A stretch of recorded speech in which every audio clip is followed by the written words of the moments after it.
Yok, görüntü var mı? Fileyle beraber. Burayı kapatmanla ilgili çabuk çalıklarından çıksana. Görüntü vermiyorlar.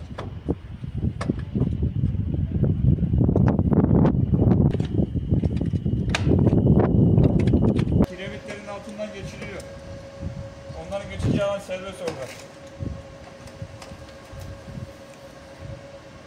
2 tane geçti, biri o taraftaydı. Ama